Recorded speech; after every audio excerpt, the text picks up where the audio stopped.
Halo guys, selamat datang di IQ Channel. Sebelum kalian tonton video ini, jangan lupa klik like, subscribe, dan klik tanda lonceng agar kalian tidak ketinggalan video-video terbaru dari kami.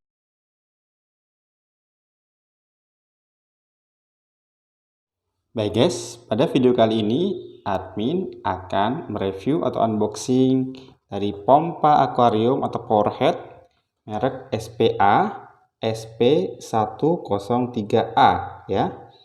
Di sini adalah pompa akuarium dan bisa digunakan juga untuk kolam ya guys ya. Kita lihat di sini spesifikasinya. Nah, kalian lihat di sini ya. Di sini mereknya adalah SP103A.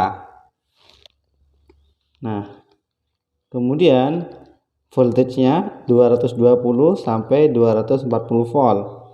Ya, frekuensinya 50 atau 60 Hz. Powernya di sini hanya 10 watt guys ya. 10 watt, tapi total headnya untuk ketinggiannya bisa mencapai 1,7 meter ya.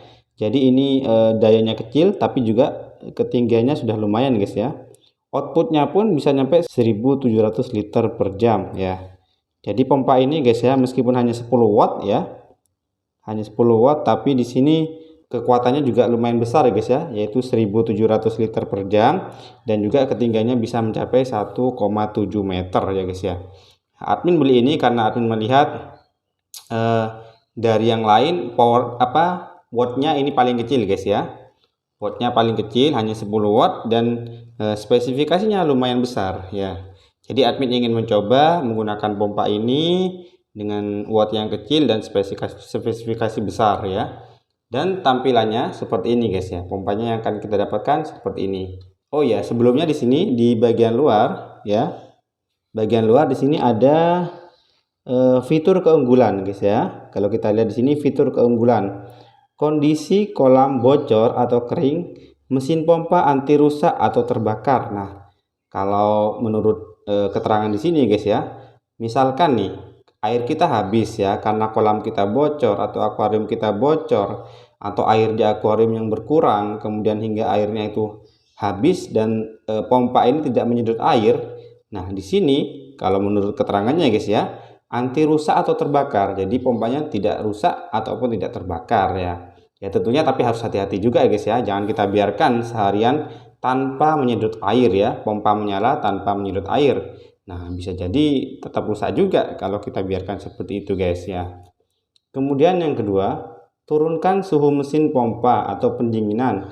Cabut kabel dan biarkan selama 1 jam. Nah, jadi kalau setelah kita gunakan ya, kalau bisa kita lakukan pendinginan terlebih dahulu ya, dengan mencabut kabel dan biarkan selama 1 jam ya. Kalau misalkan airnya habis, kemudian pompa ini menyala, nah kemudian kita lakukan pendinginan terlebih dahulu guys ya, karena bisa jadi pompanya itu panas ya, menyedot airnya.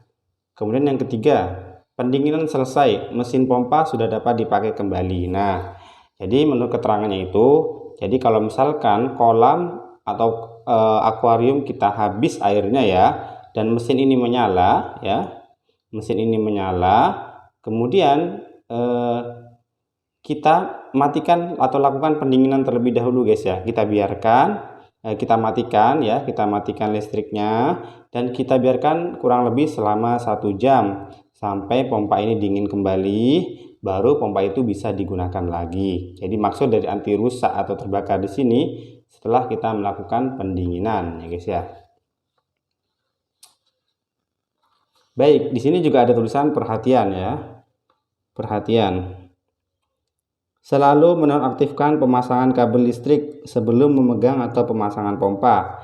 Nah, jadi sebelum kalian memasukkan pompa atau memasukkan tangan kalian ke dalam akuarium maupun kolam yang ada pompanya ini, selalu hati-hati guys ya dengan kita matikan aliran listrik terlebih dahulu ya. Kemudian kondisi pemakaian pompa harus selalu tercelup di dalam air, jangan sampai kondisi kering ya. Ini guys ya yang tadi ya. Jadi kalau kita tahu airnya itu sudah tidak sampai kepada pompanya, maka segera kita matikan pompanya, karena ini adalah pompa celup yang harus tercelup di dalam air ya. Jangan mengangkat pompa dengan memegang kabel listrik. Nah, ini hati-hati guys ya.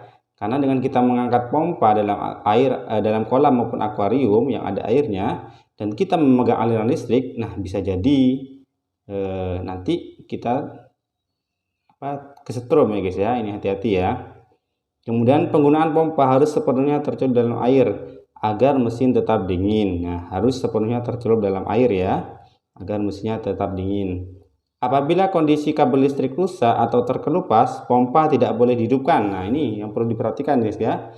Ketika kabel listrik ada yang terkelupas ya, ataupun ada yang putus, nah itu jangan kita hidupkan lagi pompanya. Ini berbahaya guys ya, baik bagi kita sebagai pemilik ikan hias maupun bagi ikan hias kita ya, karena bisa terkena aliran listrik. Kemudian matikan aliran listrik terlebih dahulu sebelum Anda memasukkan tangan ke dalam air. Ini sama dengan yang tadi. Maksimum kedalaman air untuk pompa yang terendam air adalah 90 cm ya. Maksimum kedalaman air untuk pompa yang terendam air adalah 90 cm. Ini maksimalnya ya guys ya. Kinerja. Penyumbatan atau kotoran yang terhisap oleh pompa dapat mempengaruhi kinerja penyerapan air. Bersihkan kotoran terhisap oleh pompa dan aturlah posisi pompa lebih tinggi agar kotoran atau pasir tidak terhisap. Nah, ini untuk penggunaannya guys ya. Untuk peletakannya di sini ada petunjuknya guys ya. Ada dua model. Bisa kita letakkan di bagian bawah seperti ini ya, sehingga dia menjulur ke atas, atau kita bisa letakkan di bagian samping ya.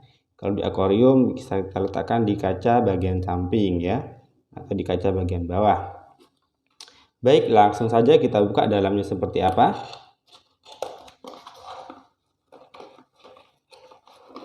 Nah, yang kita dapatkan di sini yaitu pompanya ya. Yang pertama, ini dia pompanya. Pompanya ini kebetulan baru datang sehingga masih ada bubble wrap-nya guys ya. Nah, pompanya seperti ini ya. Pompanya seperti ini guys ya, tampilannya. Jadi lubangnya berada di bagian atas ya, hanya satu lubang saja, dan kakinya di sini ada 4 guys ya, 4 kaki. Ya, di sini ada keterangannya juga, SP103A ya, untuk wattnya 10 watt. Kemudian selain itu kita mendapatkan dua ini guys ya, ini dua sambungan untuk ke lubangnya. Ada dua ya, ada dua model ya, ini yang lebih kecil dan ini yang lebih besar ya. Nah, bisa kita masukkan ini ke dalam sini guys ya. Nah, ini contohnya, ini yang lebih kecil, ini biasanya digunakan untuk selang guys ya. Ketika kita menggunakan selang maka lebih enak untuk menggunakan ini karena ada bagian seperti ininya. Nah, tapi kalau kita menggunakan pipa ya, pipa itu lebih enak menggunakan yang ini guys ya, ini. Nah, tinggal kita masukkan seperti ini ya. Nah, kemudian kita coba pasang pipanya seperti ini guys. Nah, untuk pipa lebih enak menggunakan yang besar ya. Jadi kalau yang kecil tadi ketika kita menggunakan selang ya, kita bisa menggunakan ini, dan kita bisa menggunakan ini ketika kita akan menggunakan pipa karena lebih rapat ya guys ya.